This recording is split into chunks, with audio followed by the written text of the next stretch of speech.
மதுரையில கிட்டத்தட்ட 2 நாளா அப்படி என்ன நடந்துகிட்டு இருக்கு? ஸோ, இதுக்கு முன்னாடி கொரோனா காலத்தில ஊரடங்கு போட்டிருந்தாங்க. அப்படி போட்டிருந்த தடைகள் பார்த்தீங்கன்னா, இப்போ பார்த்தீங்கன்னா 2 நாளா 144 தடை பார்த்தீங்கன்னா மதுரையில போட்டிருக்காங்க. அப்படி என்ன நடந்துகிட்டு இருக்குன்னு இந்த ஒரு வீடியோல பார்த்து தெரிஞ்சுக்கலாம். ஹலோ எவ்ரிவன், நான் Chandru. Welcome to GL squad.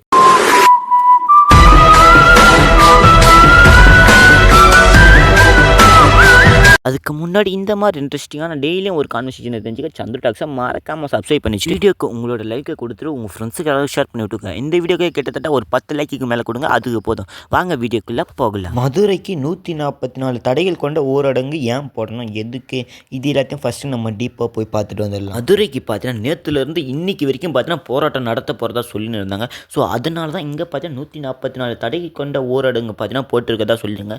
இது எதுக்கு போராட்டம் நடத்தணும், என்ன காரணமாக இருக்கும், அது எல்லாத்தையும் நான் உங்களுக்கு சொல்கிறேன். மதுரையில் இருக்கிற ரொம்பவும் ஃபேமஸான கோயில்னால் அது திருப்பரங்குன்றத்தில் இருக்கிற முருகன் கோயில்னு சொல்லுவாங்க.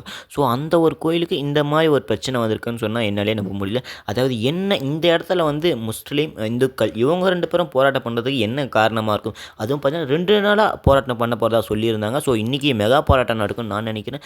அதுக்கு முன்னாடி பார்த்தீங்கன்னா எந்தெந்த மக்கள்லாம் இதுக்கு பார்ட்டிசிபேட் பண்ண போகிறாங்கன்னு தெரியல.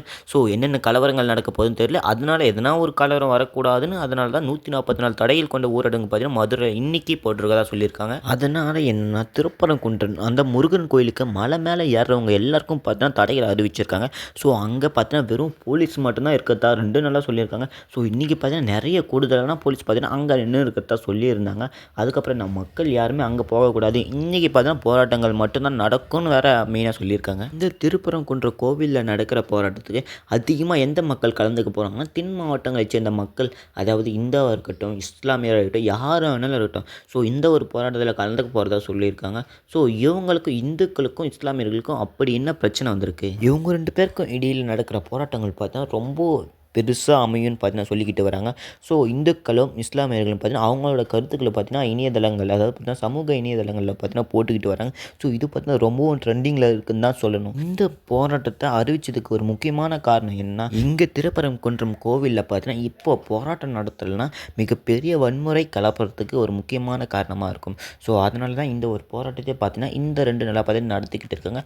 இன்றைக்கி தான் ரொம்பவும் உச்சக்கட்டத்தில் பார்த்தீங்கன்னா போராட்டம் நடக்க போகுதுன்னு சொல்லியிருந்தாங்க. இங்கே திருப்பரங்குன்றம் கோவிலில் நடந்துக்கிட்டு இருக்கிற பிரச்சனைகளை எல்லாத்தையும் பார்த்தீங்கன்னா இந்து மக்களும் சரி, இஸ்லாமியர் மக்களும் சரி, எல்லாத்தையும் பார்த்தீங்கன்னா சோஷியல் மீடியாவில் போகிறதுனால மக்கள் எல்லாரும் பார்க்கறதுனால ஸோ நிறைய கலவரம் உண்டாகிறதுக்கு வாய்ப்பு இருக்குன்னு நினைக்கிறேன். ஸோ எல்லா மாவட்டத்தில் இருக்க தமிழ்நாட்டில் முழுவதும் இருக்கிற மக்கள் பார்த்தீங்கன்னா இந்த ஒரு போராட்டத்தில் கலந்துக்கிறதுக்கு பெரிய வாய்ப்பு இருக்குன்னு பல பேர் பார்த்தீங்கன்னா பேசிக்கிட்டு வராங்க.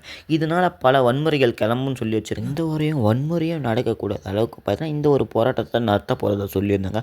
அதுக்கப்புறம் நான் இது எப்போ ஆரம்பித்து எப்போ முடிய போகுதுன்னா இன்றைக்கி காலை 6 மணிலிருந்து ஸோ நாளை இரவு 12 மணி வரைக்கும் இந்த ஒரு 144 தடை கொண்ட ஊரடங்கு பார்த்தீங்கன்னா நடந்துக்கிட்டு இருக்கோம். ஸோ இப்போ பார்த்தீங்கன்னா தொடர்ச்சியாக போராட்டங்கள் நடந்துக்கிட்டு தான் இருக்குது. இப்படி என்ன பிரச்சனையால் இப்படி ஒரு போராட்டங்கள் பண்ணுறதுக்கு காரணமாக இருக்கும்? திருப்பரங்குன்றத்திலே இருக்கிற ரொம்ப ஃபேமஸான கோயில்னா முருகன் கோயில்னு சொல்கிறோம். ஸோ அந்த கோயிலுக்கு அப்படி என்ன தான் ஆச்சு, எதனால் மக்கள்லாம் போராட்டம் பண்ணுறாங்கன்னு இல்லை நான் அடுத்த வீடியோவில் டீப்பாக சொல்கிறேன்.